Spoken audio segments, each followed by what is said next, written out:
Hello दोस्तों, स्वागत है आप सभी का हमारी एक और कहानी में। मेरा नाम राहुल है और मेरी उम्र 22 साल है। मैं दिखने में बेहद स्मार्ट हूँ। ये कहानी उस समय की है जब मैं मुंबई आया था, तो मैं कुछ बनने के सपने साथ लाया था। लेकिन मुंबई में मुझे टीना मैम क्या मिली, जिंदगी की दशा और दिशा दोनों ही बदल गई। मैंने मुंबई के एक फेमस इंस्टीट्यूट में यूपीएससी सिविल सेवा प्रतियोगी परीक्षा की तैयारी के लिए दाखिला लिया था। तो वहाँ पढ़ाने वाली मैडम जी यानी कि टीना मैम का जादू पहली ही नज़र में असर कर गया और प्यार में बदल गया। खूबसूरत भरा पूरा बदन और बेहद नशीली झील सी आंखें, घुंघराले लंबे बाल, ऐसे कि सामने वाला देखता ही रह जाए। मैंने टीना मैम से बातचीत शुरू करने की कोशिश की। क्लास में मैं अक्सर मुश्किल सवाल रखता, पर टीना मैम की सब्जेक्ट पर गज़ब की पकड़ थी। मैं उसे कभी भी अटका नहीं पाया। लेकिन मुझ में भी बहुत खूबी थी, इसलिए टीना मैम मुझे स्पेशल समझने लगी। उस दिन क्लास जल्दी ख़त्म हो गई थी। टीना मैम ने मुझको रुकने का इशारा किया। थोड़ी देर बाद हम दोनों एक कॉफ़ी हाउस में थे और वहाँ कहीं अनकहीं बहुत सी बातें हो गईं। अब तो नज़दीकियाँ बढ़ने लगीं, तो समय पंख लगाकर उड़ने लगा। एक दिन मौका देखकर मैंने टीना मैम को प्रपोज़ भी कर दिया, लेकिन टीना मैम ने वैसा जवाब नहीं दिया जैसी मुझको उम्मीद थी। एक बार टीना मैम की बहन की शादी थी। उसने मुझको इनविटेशन दिया, तो मैं भला ऐसा मौका क्यों छोड़ता। काफ़ी अच्छा आयोजन था, लेकिन मुझको इन सब में ज़्यादा दिलचस्पी नहीं थी। दुनियादारी की रस्में रात भर चलने वाली थीं, इसलिए मैं मेहमानों के रुकने वाले हॉल में आकर सो गया। लोगों की आवाज़ें अभी भी आ रही थीं, सब बाहर मंडप में थे। रात में अचानक किसी की छुअन की गर्माहट से मेरी नींद खुली। हालांकि लाइट बंद थी, लेकिन अपनी चादर में लड़की को मैं अंधेरे में भी पहचान गया था। टीना मैम इस तरह मेरे साथ, ऐसा सोचना भी मुश्किल था। लेकिन अपने प्यार को इतना करीब पाकर कौन मर्द अपने आप पर कंट्रोल रख सकता है। चंद लम्हों में हम दोनों एक दूसरे में समा जाने को बेताब होने लगे। टीना मैम ने मुझको मदहोश कर दिया था। अपने करीब टीना मैम को पाकर मुझे जैसे स्वर्ग मिल गया। हम दोनों एक दूसरे में समा गए। जब तूफान थमा, तो टीना मैम वापस शादी की रस्मों में शामिल हो गईं और मैं उनकी खुशबू में डूबा रहा। कुछ दिन बाद ऐसे ही एक और घटना घटी।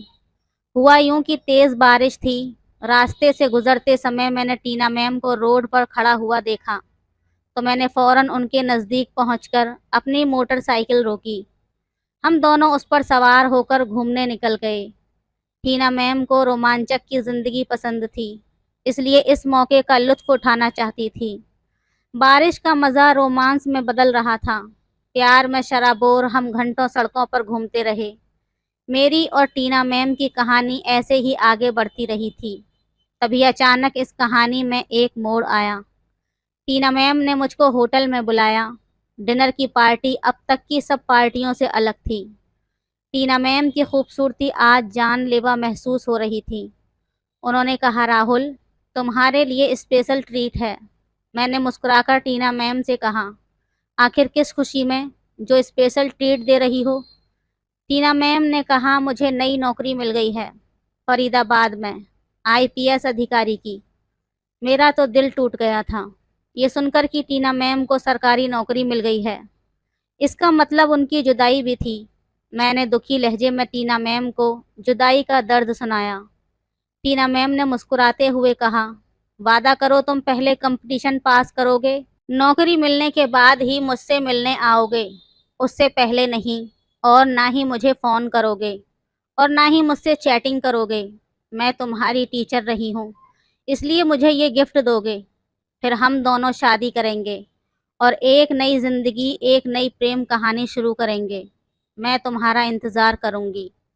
1 साल का समय बस तुम्हारी यादों के सहारे गुजार लूँगी। अचानक से सब कुछ ख़त्म हो गया था। धीरे धीरे समय बीतने लगा।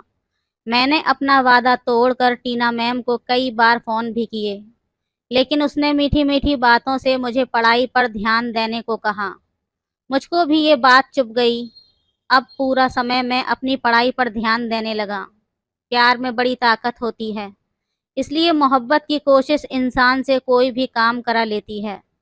मुझको सरकारी विभाग में अच्छी नौकरी मिल गई। अब टीना मैम को पाने में कोई रुकावट नहीं थी। मैंने अपना वादा पूरा कर लिया था। मैं टीना मैम से मिलने के लिए फरीदाबाद के लिए निकल गया। 1 साल बाद टीना मैम से मिलने का वक्त नज़दीक आ रहा था। मोहब्बत में अगर कामयाबी मिल जाए तो इंसान को दुनिया जीत लेने का एहसास होने लगता है। मैं ट्रेन में बैठा और चल दिया। ट्रेन सरपट भाग रही थी, लेकिन मुझको उसकी रफ्तार बैलगाड़ी से भी ज़्यादा धीमी लग रही थी। रात का 1 बज रहा था। मैंने एक पत्रिका निकालकर अपना ध्यान उसमें बाँटना चाहा, लेकिन बेजान काले हुरूफ और कागज़ टीना मैम की कल्पना की क्या बराबरी करते। टीना मैम तो ऐसा ख्वाब थी जिसे पूरा करने में मैंने खुद को रोक लिया था। उसकी हर शर्त, हर हिदायत को आज मैंने पूरा कर दिया था। अब फैसला टीना मैम का था। मैंने मोबाइल फ़ोन निकाला और टीना मैम का नंबर डायल किया। फिर अचानक फ़ोन काट दिया।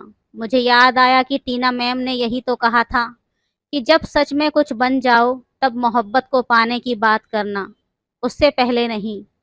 मैं तब तक तुम्हारा इंतज़ार करूँगी। फिर मैंने मोबाइल फ़ोन वापस अपनी जेब के हवाले कर दिया। मैं अपनी बर्थ पर लेट गया। सुख के लम्हों को मैं टीना मैम की यादों में जीना चाहता था। अचानक ट्रेन रुकी तो मेरी नींद खुली और अब भी सुबह के 3 बजे थे। फरीदाबाद अभी भी दूर था। मैं दोबारा आंखें मूंदे हसीन सपनों में खो गया। ट्रेन जब फरीदाबाद पहुंची तब सुबह के 9 बज चुके थे। मैंने टीना मैम को फ़ोन मिलाया, लेकिन फ़ोन किसी अनजान ने उठाया था। वो नंबर टीना मैम का नहीं था। उसका नंबर अब बदल चुका था। दूसरे दिन मैं मालूम करता हुआ टीना मैम के कॉलेज पहुंचा। लाल गुलाब और टीना मैम के लिए गिफ्ट से भरे बैग मेरे हाथों में लगे थे। वैसे भी मुझको टीना मैम को उपहार देने में बड़ा सुकून मिलता था। अपनी पॉकेट मनी बचा बचा कर मैं उनके लिए छोटे छोटे गिफ्ट बुनता था, जिन्हें पाकर टीना मैम बहुत खुश होती थी। खुशी से लबरेज मैं उनके कॉलेज गया। टीना मैम के रूम में पहुंचा तो मुझको देखकर वो उछल पड़ी। मिठाई का डब्बा आगे करके मैंने उन्हें खुशखबरी सुनाई थी। टीना मैम ने एक टुकड़ा मुंह में रखा और मुझको शुभकामनाएं दी। मुझ में भी सब्र कहाँ था। मैंने आगे बढ़कर उनका हाथ थाम लिया। प्लीज़ राहुल, ये सब नहीं, प्लीज़ रुक जाओ। अचानक टीना मैम ने सख्त लहजे में मुझको टोकते हुए रोका। निराश होकर मैंने पूछा, लेकिन यार अब तो मैंने अपना वादा पूरा कर दिया है, अब हम दोनों शादी करेंगे। मुस्कुराते हुए टीना मैम बोली, सॉरी राहुल, प्लीज़, मेरी सगाई हो चुकी है, अब ये सब बातें तुम भूल जाओ। क्या मतलब भूल जाऊं? मैं उन्हें घूरते हुए बोला। वो कहने लगी, मुझे तुम्हें भूलना होगा। वो सब तो मजाक की बातें थीं। 1 साल पहले कही गई बातें क्या अब इतने दिन बाद? तुम्हें तो मुझसे भी अच्छी लड़कियां मिलेंगी, मुस्कुराते हुए टीना मैम ने कहा। मैं उल्टे पैर लौट पड़ा। लाल गुलाब मेरे कदमों के नीचे कुचल रहे थे। मजाक की बातें शायद 1 साल में ख़त्म हो जाती हैं, मायने खो देती हैं। मैं समझाने की लाख कोशिश करने लगा, लेकिन वो नहीं मानी। फिर मैं वापस अपने घर की ओर चल पड़ा। लेकिन दोस्तों कहते हैं ना कि सच्चा प्यार किसी न किसी बहाने से आपको रोक लेता है।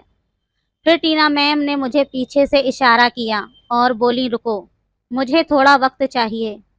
मैंने टीना मैम को कहा, तुम्हारे पास आज रात तक का वक्त है, तुम मुझे बता देना। उसके बाद मैं वहीं पर एक कमरा लेकर रहने लगा। फिर अगले सुबह टीना मैम मेरे उस कमरे पर आईं और उसने अंदर आते ही मुझे अपने गले लगा लिया। उसके बाद टीना मैम ने मुझे बताया कि मेरी मंगनी तो हो चुकी है, लेकिन फिर भी मैं तुमसे प्यार करती हूँ। मेरे माँ बाप तुमसे शादी के लिए नहीं मानेंगे, क्योंकि तुम उम्र में मुझसे छोटे हो। इसलिए हम दोनों के पास एक ही रास्ता है, मैं तुम्हारे साथ भागकर शादी कर लूँगी। उसके बाद मैं भी प्यार में मजबूर था। मुझे भी भागकर शादी करनी पड़ी और मैं और टीना मैम ने भागकर शादी कर ली और अब हम दोनों खुशी खुशी अपना जीवन बिता रहे हैं। तो दोस्तों, ये थी आज की कहानी। कहानी आपको कैसी लगी हमें कमेंट करके ज़रूर बताएं। वीडियो अच्छी लगे तो लाइक करें, शेयर करें, सब्सक्राइब करें। धन्यवाद। सब्सक्राइब करें।